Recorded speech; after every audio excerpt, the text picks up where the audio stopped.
take the other one if we're quick. He's making for the house. Follow me!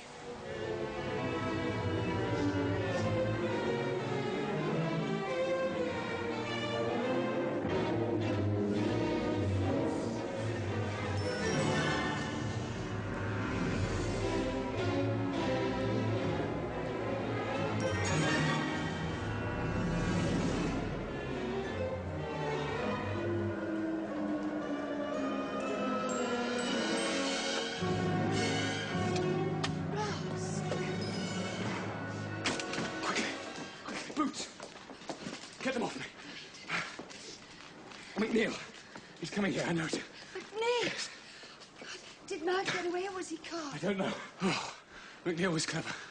I knew it. I knew he didn't believe me. He was waiting on the beach. He'll be here in a minute. Tell him, say I'm in bed. Oh, Ross! What? Did he see you? I'm not sure. If he did... We shall soon know. You said he was coming here. That means he must have some proof to you down there tonight. It means nothing of the sort. Pay heed to Mouse. A great deal depends on how we act when he arrives. If I'm arrested, then that's another matter. But if all he does is ask questions that we know he has not the evidence, and that is what we shall be careful not to give him. Ginny! Courage. Ross. What? Suppose he suspects.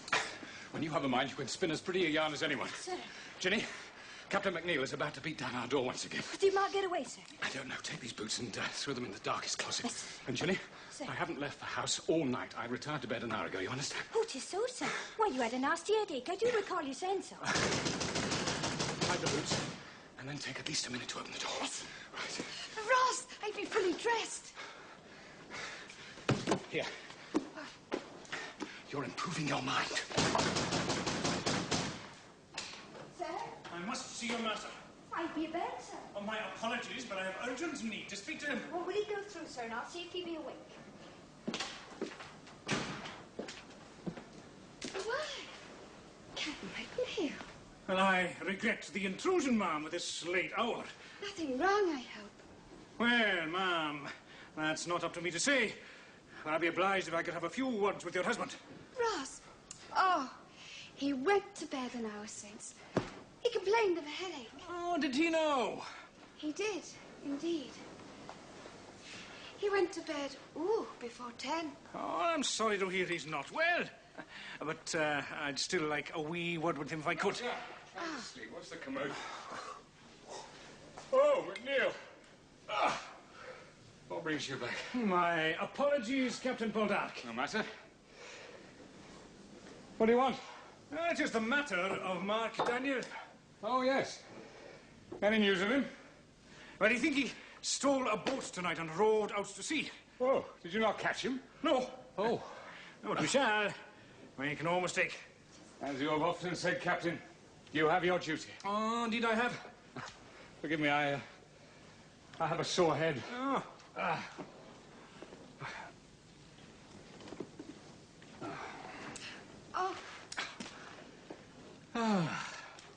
Is there something we can do for you, Captain? You have a rowboat, have you not? I have. Beached in Nampara Cove. Yes? Well, I think it almost certain you'll not find it there tomorrow, Captain Poldark. Are you saying Daniel used my boat to escape tonight? When he left from the cove, there's no other boat moored there. Blast the man! Oh. Captain Poldark, can you think of any man who might risk his neck to help Daniel escape? Risk his neck? Why? Well, it is a hanging offence to help murderers evade the law. No. Oh, indeed it is, ma'am. Well, then it was a brave act of someone to help Mark away tonight. But I did not say anyone did. No, I simply asked your husband if he could think of any man who might. Captain McNeil, I appreciate your need to resolve this matter. Do you, Captain Poldark?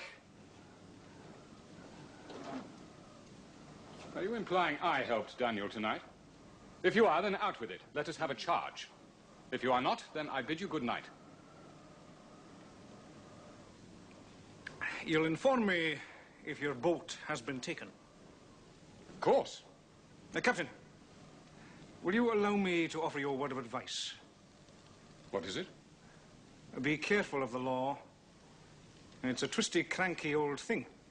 And you may float it a dozen times, but once it has you in its grip, you'll find it never lets go.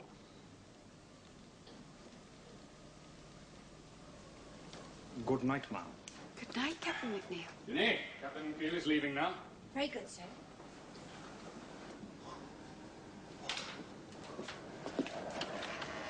Hi, McNeil.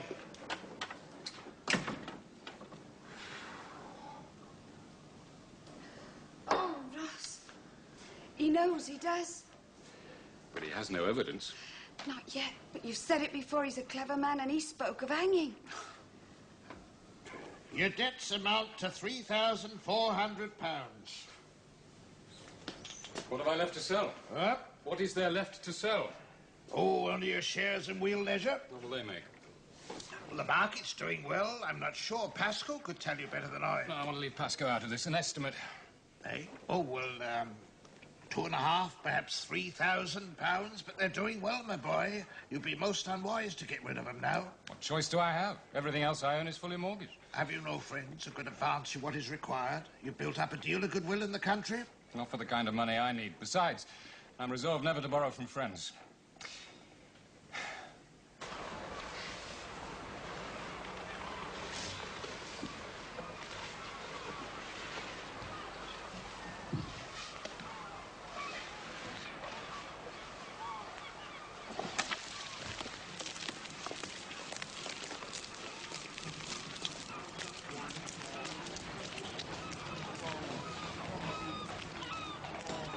Good day, Ross. She yours? Yes, Queen Charlotte. Bound for Jamaica in the new year. My cousin Sansom feels the West Indies might benefit from his experience. He's arranging for a cabin on her now. He is arranging it? Or the family? I hear your shares in Wheel Leisure are for sale. Perhaps. Perhaps I can help you to make up your mind. How? I'm offering £13, 15 shillings each for them. I think you'll agree that's an extremely good price. It is. Well? You have indeed helped me make up my mind. Splendid. My answer remains the same as when your father tried to buy the mine. The shares are not for sale.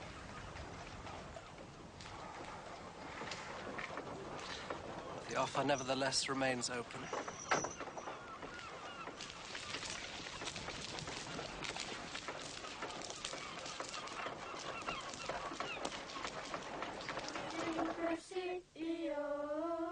Like sunshine is our treasure, my trees sing Gremio.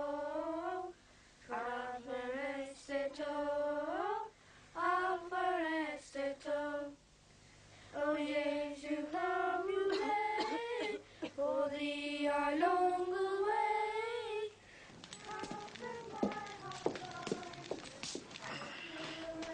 Fiendish noise. Now, Sir Hugh, where be your Christmas spirit?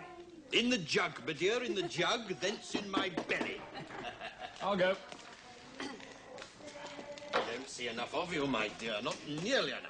Do we, Connie? I can see plenty enough of her from where I'm sitting, Hughie. Plenty sufficient. Have the coat. Ah. Get to the fire, Elsa. Some old wine. Thank you, sir. Just as though they need it. Wine and cakes for God. They get a bucket of water on their heads in our house, eh, Connie? Not a fiddly-dee at Yuletide. Can't understand why. Fiddle-dee-dee, 'tis tradition, night before Christmas. I can't imagine who invented it. Cursed traditions. I want none of them. Except kissing the staff on Christmas morning. Hughie wouldn't miss that for the world, would you, my dear? Well, damn it. Christmas cheer, all that. One must show generosity to them who serve one. Not to a bunch of whimpering urchins who caterwaul about the place. Everybody got wine now? Yes, thank you, ma'am. God bless you, ma'am. Merry Christmas, ma'am. Merry Christmas to everyone. Merry Christmas, sir. To us all. God bless you, ma'am. Merry Christmas, then, Pointer. Biscuits. Season's greeting to you, sir. Yes! Sir Hugh, leave the boy alone. The impudent rogue. Can't abide beggars. Never could. Come now, see you. Come along, everybody. There's lots more wine in the jug. No, thank you, ma'am. We'd best be going now. All right. Put your glasses there, then. I'll show you out. All right. Come along. Thank you. Merry Christmas. Merry Christmas, one and all. Merry Christmas. Wrap up warm. It's cold out. You're too lenient with them, my dear. You must let me teach you how to deal with them. Christmas be all the worse without some songs to give some cheer. Don't understand why. Never did understand singing. If I want to say anything, I say it. Don't go warbling like a chicken. How much did you give them? Same as last year. Last year we could afford it.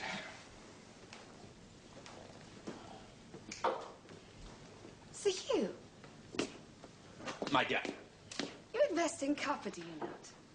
I believe I do. I leave all that to these banker fellows. I haven't got much of a head for figures. Be it not true the price of copper has greatly gone up this year? So they tell me.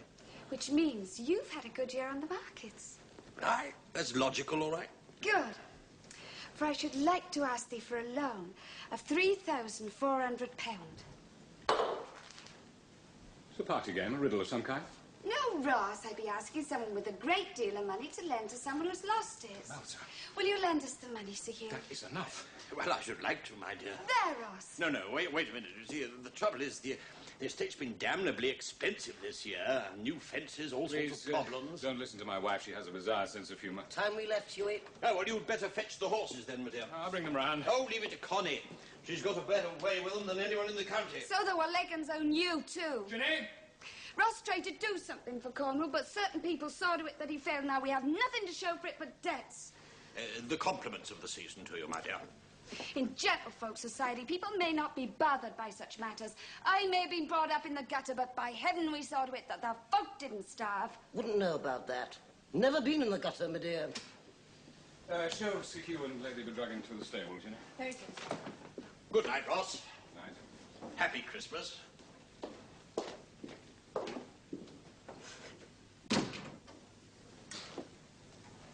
Well, might you weep. The tears have been you. I told you before, I will not borrow from friends.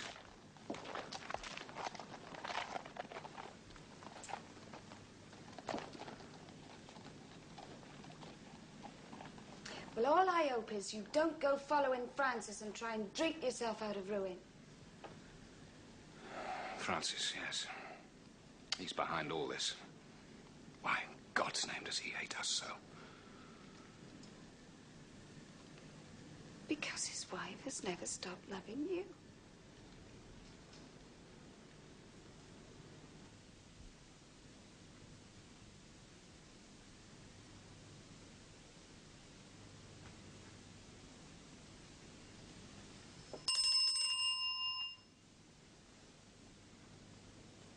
I wish Aunt Verity was here. I think your father might not want to talk about Aunt Verity, dear. Christmas was so much better when she was living with us. Yes. Yes, it was.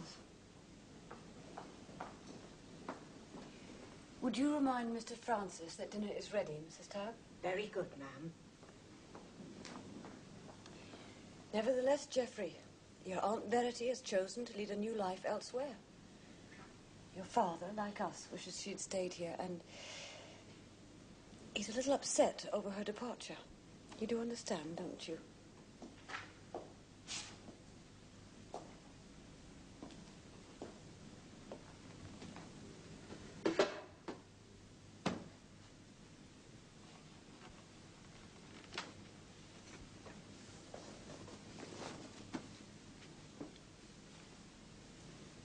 Shall you not carve, my dear? Excuse me.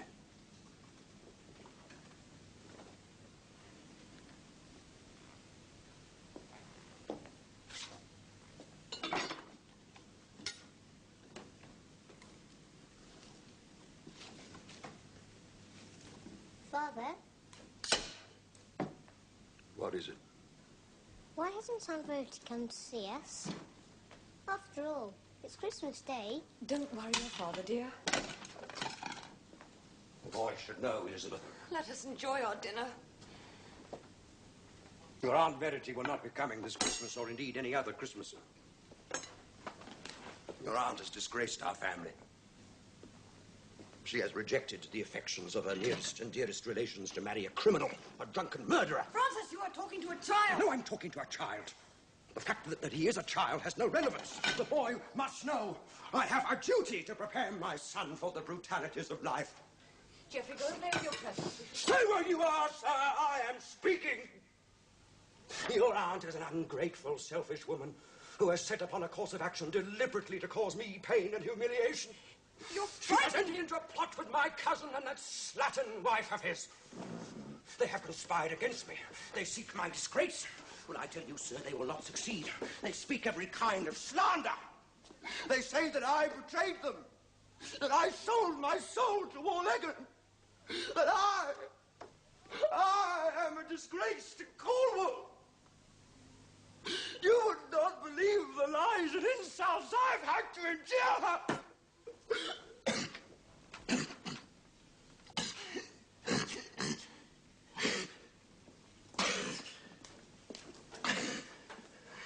Francis!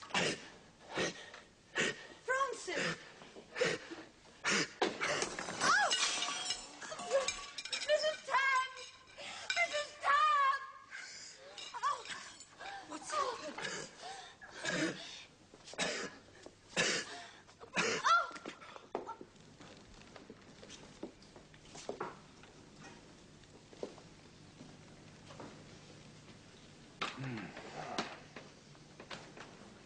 Leave that and come over here. Oh, happy Christmas. No sense in brooding on Christmas Day. Indeed, no. 1 year up, 1 year down. I reckon that makes us luckier than most.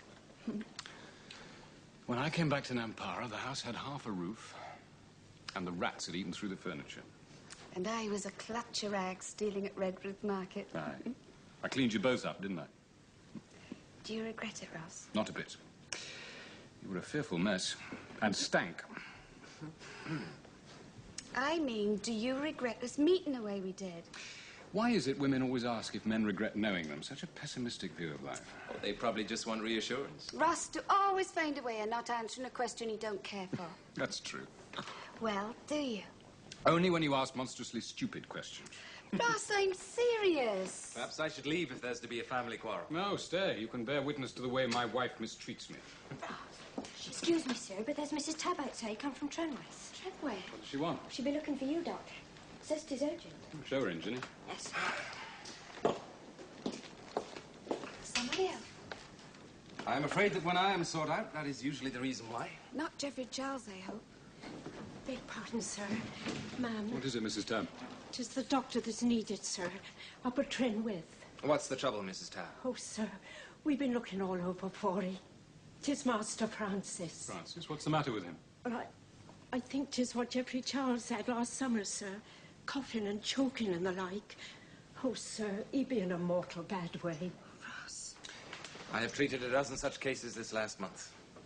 Very well, Mrs. Tabb, let me collect my instruments. I shall ride back with you. Aye, sir. Thank you for your Christmas hospitality, Ross. I'm sorry it must end like this. Dwight, I shall come with you. No, you shall not. Ross, please. There's nothing you can do. There's a great deal I can do. Tell him, Dwight. I forbid you to go. Ross, our differences with Francis are business. This be family. They've never acknowledged you as a member of the family. Indeed, they've gone to some lengths to make it clear that you are not. Francis might die. Who says he will die? A great number have already. Is it better that he should, Ross? Elizabeth is with him. Verity was there when the boy fell ill. Now there is no one but Elizabeth. It's not enough, Ross. I shall go. I would rather if you said it was all right, but I shall go nonetheless. Very well.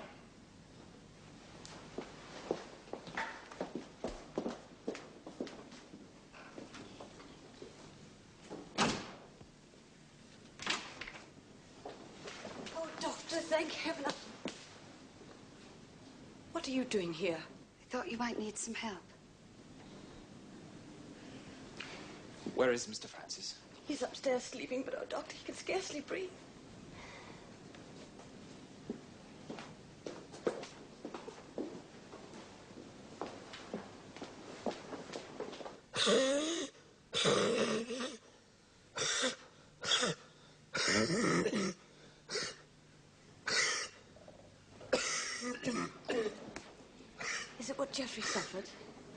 Yes.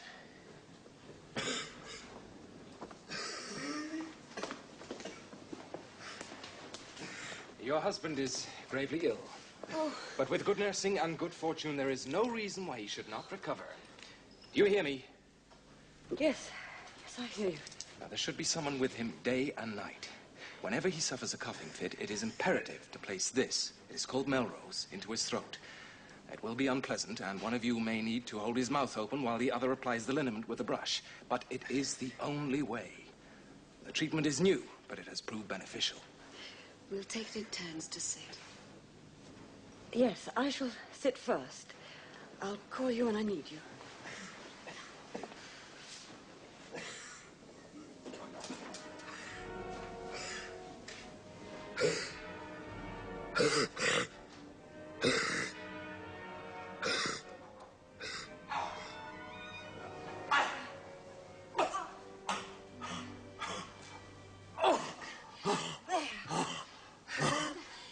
Yes, is it all in his throat? I think so. Good.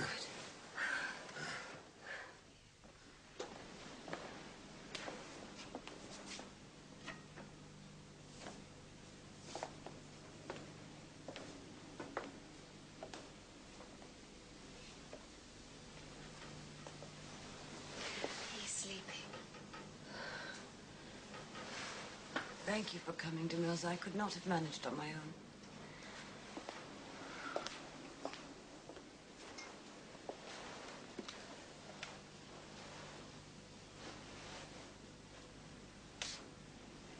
How is Ross? He's well. I'm sorry to hear about his business affairs. Believe me, I truly am. Oh, we'll come through it, all right? Yes, I'm sure you will. Tempting Ross to give up. Sometimes I think he's only content when we're struggling. To Mills, sir. Mm-hmm. What has come between Ross and Francis? Oh, you know how cousins fall out. Ain't nothing to fret on. Well, there's more to it than that. I think it be men and their pride. I haven't yet met one of them who could own up to being wrong or saying they're sorry. I've heard rumours. And Francis has been drawn in upon himself these last few months, but he will not tell me the reason. When I ask others, people like George Warlegan, they turn away. What has happened? There is a matter of business that has made them bitter enemies. Please, Demelza, if you know, I beg you tell me. I'm sure I don't know, Elizabeth. Ross don't speak to me on business matters.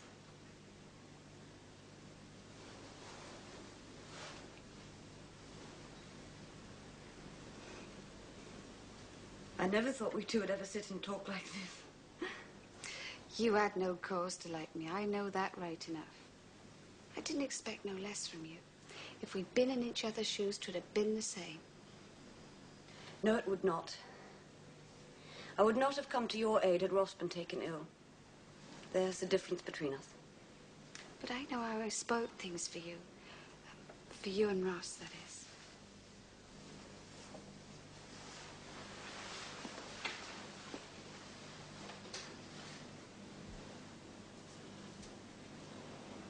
It was my fault we did not marry, not yours. What do you mean? Ross wanted us to wed the day he returned from America. We were engaged before he went off to the war, and it seemed inevitable we would be married when he came back. But it was I who was reluctant. We had heard Ross was dead by the time we learned our mistake. I had fallen in love with Francis. Or thought that I had. And when a second chance occurred, well, there was no chance at all to have left Francis and gone to Ross. The arrangement would never have been successful. People cannot live contented lives at odds with the laws of society. But you loved Ross. Yes. How could you bear to marry someone else? That is a question I've debated at considerable leisure ever since. There are some people who attack life, and there are others who defend themselves from it. I am of the latter. I was taught to be cautious, prudent, Ross was none of these. Francis, on the other hand, was. So finally I chose to marry someone who was unlikely to cause any disruption to my life, any heartache. It didn't take me long to comprehend how mistaken I was. You have a nice house, a lovely son. And Francis do need you.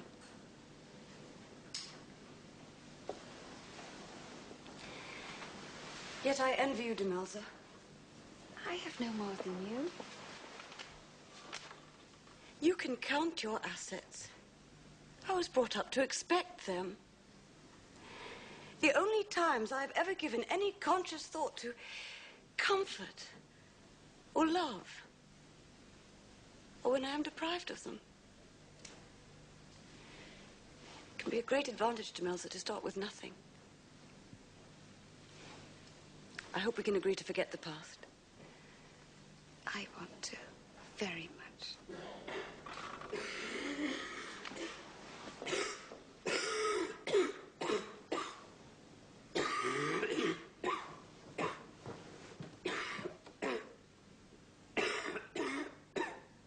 I am anxious to pay off my debts to your bank, Mr. Pascoe. I've therefore instructed Mr. Pierce to sell my shares in Wheel Leisure. Captain Poldark. I know what you're about to say. Copper is at the top of the market, and you don't seek to erase my debt, but I've made up my mind. Do me the courtesy of allowing me to select my own words. Your own words, if you please. What can he expect from his mine holdings? Why, I'd say no more than £3,000. Your debts to the bank amount to £3,400. And I understand you also wish to settle Mr. Blewett's account. I'll find the rest. Might I ask how and when? Well, the sale of the shares will realize the bulk of the money owing. Surely I can expect a few weeks' grace on the remainder. Grace? You ask for favors? I ask for nothing more than that which is customary. Now, my boy, let's remain calm. You have always wanted our business and social relationships to be clearly distinguished. Very well, then. As your banker, I cannot permit you to sell all your shares in a commodity that is rising in value, not when you still have outstanding monies to repay. Therefore, I must insist, Mr. Pierce, that your client sell only half his shares in Wheel Leisure. Is that understood? Only half the shares. I can sell as much as I choose. No, my boy, that's not true. Mr. Pascoe can demand that you retain a negotiable asset as long as you remain in debt to him.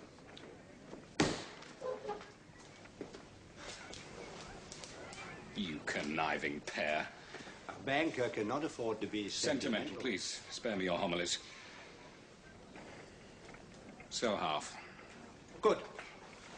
Good. Now, having verified that my interests are protected, I wish you both a very good afternoon. Good day, Pascoe. Goodbye. And thank you. Give my regards to your pretty wife, Captain. I will. When I next see her. Still at Trenwith, is she? Mm-hmm. You're more forgiving than your father was, my boy. He'd not have let your mother go if Charles had done what Francis has. Yes, well, I don't know about that. Huh? Oh, well, anyway, let me give you some good tidings. So overdue. What are they? We've already received an offer, a very good one. Even selling only half will realise more than £1,500. Oh, that is worth hearing. Well, I must say I'd not expected a response so quickly. Well, excellent. Put it in hand at once. Very well. What is the bid? Eh? The offer. Oh, £13, 15 shillings each. 13.15. I've heard that figure before. Well, I must say it sounds extravagant even in today's market. What's the name of this extravagant bidder? It was a man named Cook. It was a man named Warlegan. Oh, no, it was definitely Cook. I don't care what nominee he chose. George Warlegan is behind it. It's his money. No, he shall not have them. Oh, dear me. It may take weeks to find a similar offer like this one. Perhaps not at all. So be it. Well, my boy, I'm at a loss to know what to suggest. I want a loan of £1,000 without security. Huh? You heard me. Without security? Yes. But do you know what interest you'd be obliged to pay? I know. 40 at the least? Can you arrange it? Well, I suppose I could manage something, but Ross, consider for a moment what you're getting into. It will settle Blewett. At least he won't go to prison. As for the rest... Oh, damn it. Pascoe will just have to wait.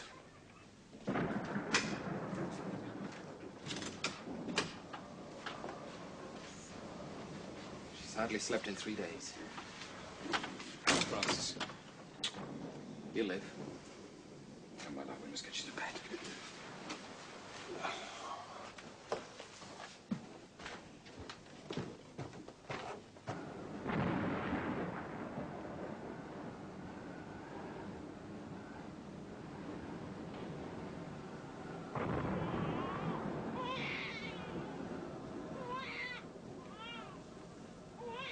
Julia's crying.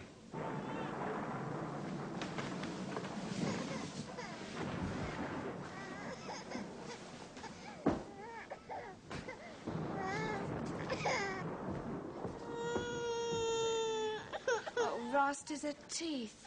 They're giving her awful pain. There, my lover, there. No. Oh, it'll soon be over, my lover, soon be over.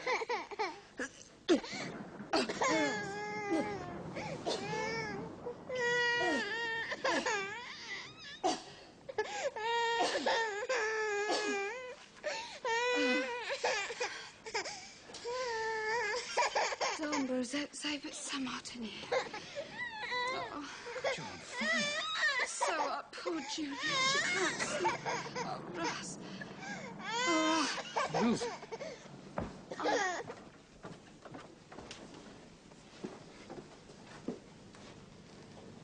They both have it. Badly. The Mauser is more advanced. The child is still in the early stages. In the crisis? Perhaps in a day, maybe less. I have left instructions and the liniment with Ginny. Francis recovered. So did his son. I'll call again tomorrow.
Sir.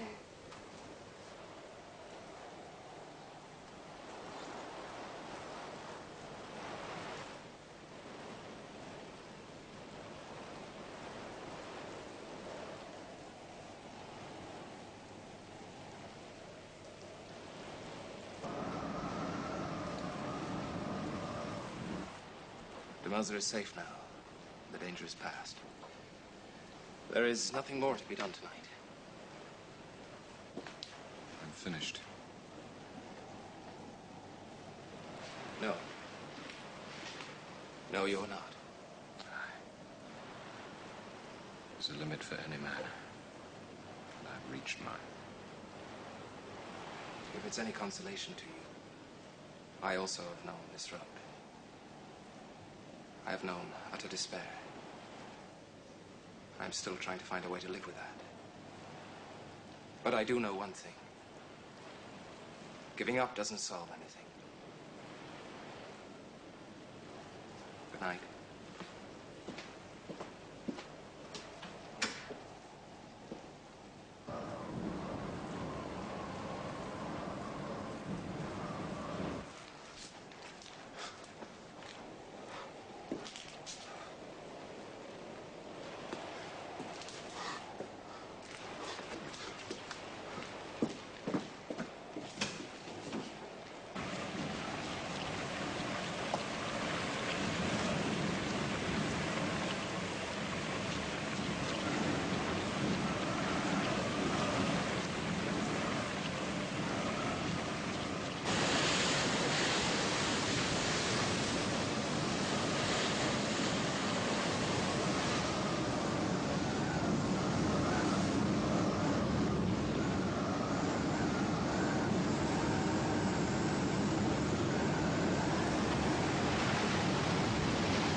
the shore!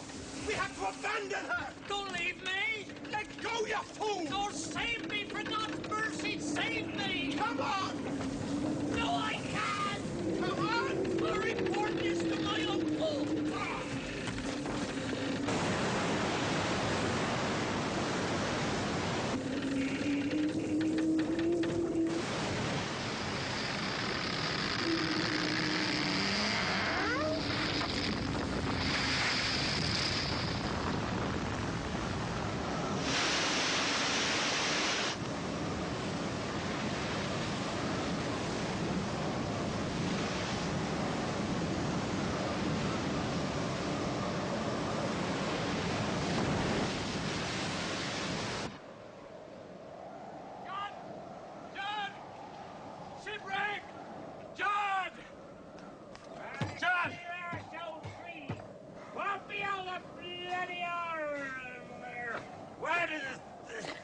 Shipwreck.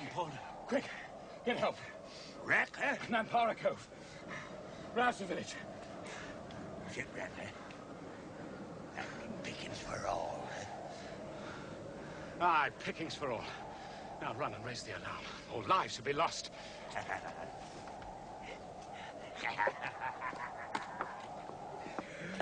Shipwreck! Shipwreck! Nampara Cove!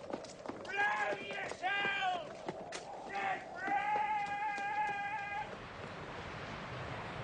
There she be! She's beat! What is she? Brigantine looks like. Come on, lad!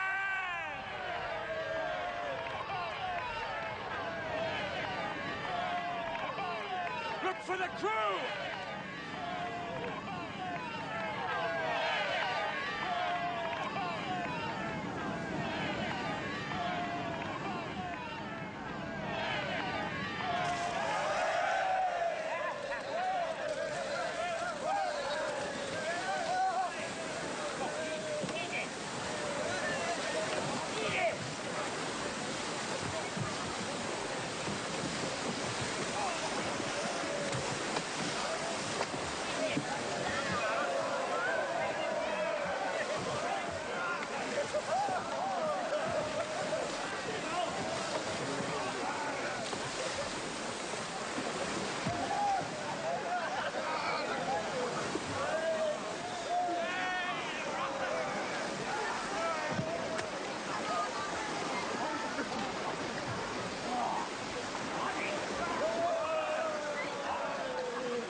Is anybody here?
Who are you?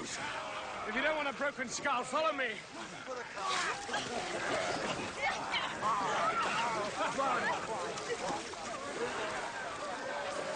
It is mine! It is mine! It's mine!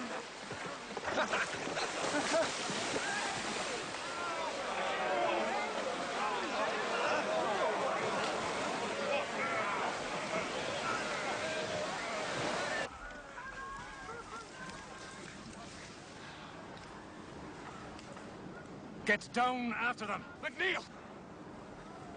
McNeil, don't! I have my duty, Captain Poldark. They're fighting drunk, and there are too many of them. I have no choice.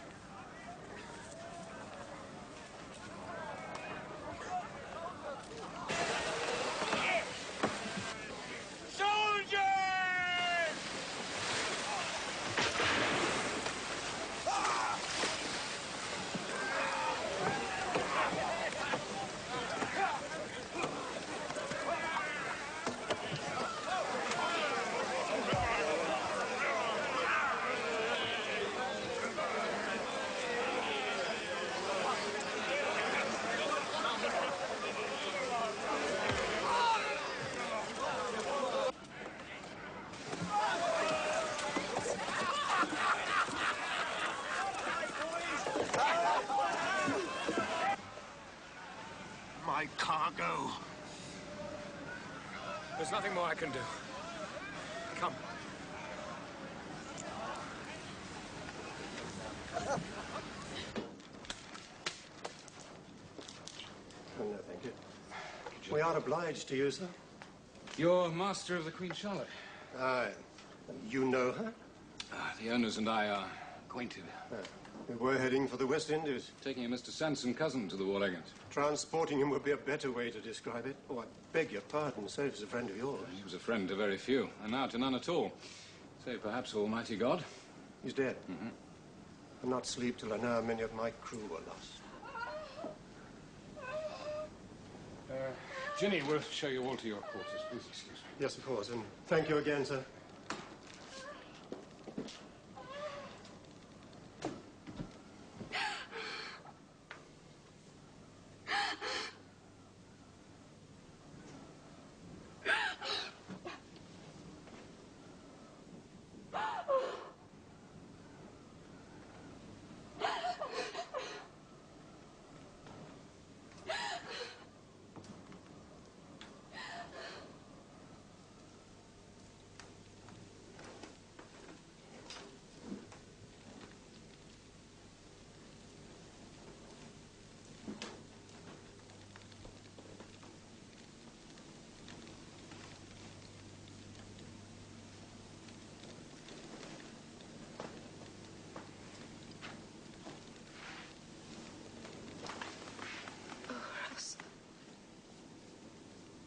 What are we to do? Do? It was me. My dear? I killed her. It was the sickness. I brought it. No. Why didn't it take me? There's nothing left in living. There's us. Julia was the only reason for us marrying. And now she's gone. The only reason for you taking me is gone too. If it weren't for Julia, it would have been Elizabeth living here. That was 2 years ago. It's still the same. How can it be? For 2 years, you and I have shared good times and bad times. That's what binds people together, Demelza. You and I. We are bound. Like this. And that is how we shall stay. Bound but not loving. You're kind, considerate, good and true. But you do feel no love for me. You love Elizabeth. It's not true. God knows, Demelza. When we married, I was in love with Elizabeth, but that ended a long time ago. And if what I feel for you now, what I have felt increasingly over the last 2 years, if that is not love, I don't know what love is. Oh, Ross. If I've not told you, shown it in our life together, forgive me. You are my strength, Demelza. And I need you, now more than ever. You must not let me down. I love you. And I need your love, or I'm lost. My dearest wife.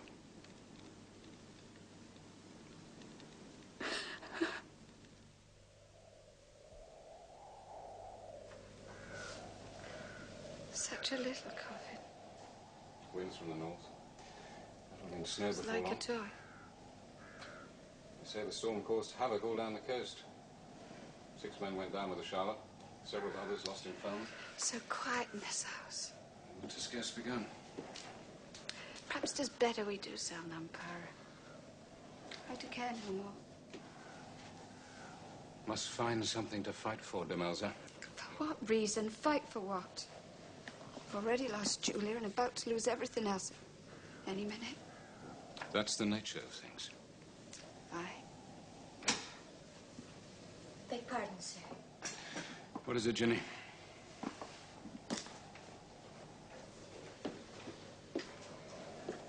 Come, Poldark. Ma'am. Neil? It pains me to intrude upon your grief, but I have no choice. What are you saying, man? You once said we all have duties that give us no pleasure to perform. Aye. Well, I have one now, but I'll do it. What do you want? Captain Poldark, I arrest you in the name of the King.